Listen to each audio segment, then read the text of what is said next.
Alhamdulillah wassalatu wassalamu ala Rasulillah nabiyina Muhammadin wa alihi wa sahbihi wa man wala. Asyhadu an la ilaha illallah wahdahu la syarikalah wa asyhadu anna Muhammadan abduhu wa rasuluh. Qala Allah Ta'ala fi kitabihil karim, ya ayyuhalladzina amanu taqullaha haqqa tuqatih wa la tamutunna illa wa antum muslimun. Ikhwatul Islam, sesungguhnya di dalam haji terdapat pelajaran yang sangat banyak sekali. Baik itu pelajaran yang berhubungan dengan masalah tauhid ataupun berhubungan dengan masalah manhaj ataupun berhubungan dengan masalah tazkiyatun nufus. Karena haji adalah merupakan momen yang sangat penting sekali untuk senantiasa kita mengingat tentang hikmah-hikmah yang agung dari pensyariatan haji itu. Di mana yang paling besar adalah yaitu memetik hikmah dari haji dari sisi akidah, di mana haji adalah merupakan simbol tentang tauhidullah, mentauhidkan Allah, simbol kepasrahan seorang hamba kepada Rabb-nya, simbol ketaatan seorang hamba yang total kepada Allah Subhanahu wa Ta'ala. Lihatlah yang diucapkan oleh jemaah haji di saat mereka berihram. Kalimat-kalimat yang penuh dengan isinya adalah tauhidullah jalla wa ala. Labbaik Allahumma labbaik, labbaik la syarika laka labbaik, innal hamda wan ni'mata laka wal mulk la syarika lak. Labbaik Allahumma labbaik, ya Allah, aku menyahut panggilanmu ya Allah. Labbaik la syarika laka labbaik, ketika kita berkata, ya Allah, aku menyahut panggilanmu. Karena memang ini menunjukkan hakikat daripada perealisasian sebagai seorang hamba untuk menyahut panggilan Allah dan Rasulnya. Allah Ta'ala berfirman, ya ayyuhalladzina amanu stajibu lillahi walir rasul idza da'akum lima yuhyikum. Hai orang-orang yang beriman, istajibu lillah, sahutlah panggilan Allah dan Rasulnya. Idza da'akum lima yuhyikum, apabila keduanya memanggil kamu kepada sesuatu yang bisa menghidupkan hatimu. Allah Subhanahu wa Ta'ala mewajibkan setiap hamba-hambanya untuk menyahut panggilan Allah dan Rasulnya. Ini dia kita menyahut panggilan Allah untuk berhaji. Demikian seorang hamba, dia berusaha untuk semaksimal mungkin menyahut panggilan Allah, karena ia sadar dirinya hamba, dirinya diberikan berbagai macam kenikmatan oleh Allah. Kewajiban dia sebagai seorang hamba adalah untuk tunduk dan patuh kepadanya. Labbaik la syarika laka labbaik. Labbaik ya Allah, aku menyahut panggilanmu. La syarika lak, tidak ada sekutu bagimu. Tidak ada sekutu, peniadaan akan adanya sekutu bagi Allah menunjukkan bahwa ia betul-betul mentauhidkan Allah. La syarika lak, tidak ada sekutu bagimu, tidak ada tandingan bagimu ya Allah. Karena sesungguhnya syirik adalah merupakan dosa yang paling besar. Bahkan kezaliman yang paling besar adalah kesyirikan. Allah Ta'ala berfirman, inna syirka la zulmun azim. Sesungguhnya kesyirikan itu kezaliman yang besar. Bahkan Allah tidak pernah mengampuni dosa syirik dan masih mengampuni dosa yang lebih rendah dari kesyirikan.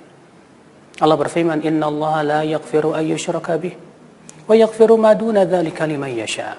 Sesungguhnya Allah tidak mengampuni dosa disyirikan, disekutukan, dan mengampuni dosa yang lebih rendah dari itu bagi siapa yang Allah kehendaki. Ikhwatul Islam, azakumullah. Labbaik la syarika laka labbaik, innal hamda wan ni'mata laka wal mulk. Innal hamda, sesungguhnya pujian, nikmat dan kerajaan semuanya milik Engkau. Subhanallah, seorang hamba mengakui bahwa Rabb-nya Maha terpuji. Dan memang Allah terpuji dalam perbuatannya, Allah terpuji di dalam sifat-sifat dan namanya, Allah terpuji dalam penciptaannya, Allah terpuji dalam syariatnya, bahkan Allah terpuji dalam semua perbuatan dan ketentuannya. Walaupun manusia terkadang tidak mengerti apa yang Allah inginkan di balik itu semuanya. Maka si hamba pun berucap, innal hamda, sesungguhnya pujian, wan ni'mata, dan nikmat. Coba hitung berapa banyak nikmat yang Allah berikan kepada kita setiap detiknya, setiap menitnya. Wa in ta'uddu ni'matallahi la tuhsuha. Jika kamu menghitung-hitung nikmat Allah, kamu tidak akan bisa mensyukuri, kamu tidak akan bisa menghitung-hitungnya. Maka ketika seorang hamba mengakui bahwa nikmat itu semuanya milik Allah, itu menunjukkan bahwa dirinya mengakui dirinya fakir. Milik dia tidak memiliki apapun. Kenikmatan badan dia, kenikmatan mata dia, kenikmatan seluruh yang Allah berikan kepada dia dalam kehidupan dunia, semuanya milik Allah. Innal hamda wan ni'mata laka wal mulk. Demikian pula kerajaan milik Allah semuanya. Bumi dan langit yang menciptakan Allah. Maka raja, ya, yang hakiki, yang raja adalah Allah. Kelak tentu nanti pada hari kiamat, Allah Subhanahu wa taala raja, di mana raja-raja dunia pada waktu itu tidak lagi memiliki kerajaan sedikit pun juga. Innal hamda wan ni'mata laka wal mulk la syarika lak. Tidak ada sekutu bagimu ya Allah. Subhanallah, ucapan yang diucapkan yang penuh dengan mentauhidkan Allah, menjauhkan kesyirikan, yang merupakan penghambaan yang total kepada Allah saja, bukan kepada selain Allah. Maka subhanallah ya akhal Islam, lihatlah perbuatan-perbuatan haji itu ketika kita tawaf di Ka'bah. Dan kita tidak mau tawaf di selain Ka'bah. Kenapa? Karena tidak pernah Allah dan Rasulnya memerintahkan kita untuk tawaf di selain Ka'bah. Kalau bukan karena Allah dan Rasulnya, tentu kita tidak akan melakukan tawaf di Ka'bah. Bukan berarti kita mengagungkan Ka'bah. Ketika kita tawaf di Ka'bah, apakah berarti kita menyembah Ka'bah? Tidak. Ketika kita sholat menghadap Ka'bah dan sujud kepada Ka'bah, apakah berarti kita menyembah Ka'bah? Tidak. Tapi karena pencipta Ka'bah, Rabbnya Ka'bah memerintahkan kita untuk tawaf di Ka'bah, memerintahkan kita untuk menghadap sholat ke Ka'bah. Kalau bukan karena perintah Rabbnya, kita tidak akan pernah melakukan itu. Kita hanya bersujud kepada Allah.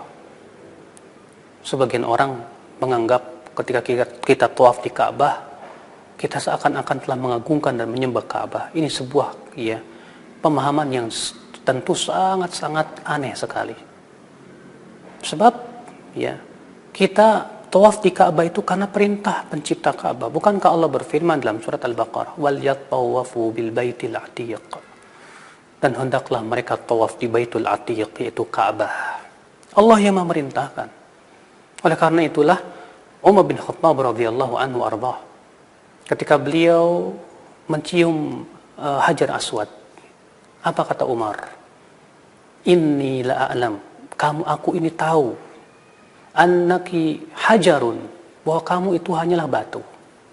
La tadur wa la tanfa. Kamu tidak bisa memberikan manfaat dan mudarat sama sekali.